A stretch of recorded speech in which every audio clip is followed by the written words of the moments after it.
சுப்ரியன் சுப்ரியன் சுப்ரியன் ஒரு எத்து குத்து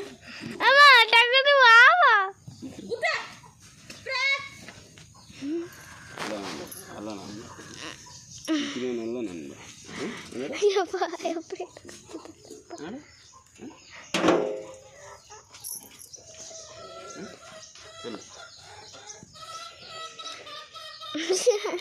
அப்பா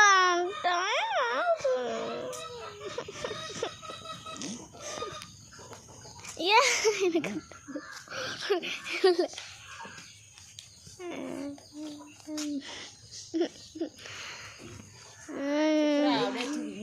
சுப்ரியன் ரைடு போலாமாடா அதான் கால் ரெண்டு பெண்டா இருக்குது அதான் நடக்குது ரைடு போலாமா இல்ல அம்மா பூவா இருக்கடா அம்மா பூவா இருக்கடா எடுக்கடா அம்மா பூவா இருக்கடா எடுக்கடா கட் பண்ணிட்டா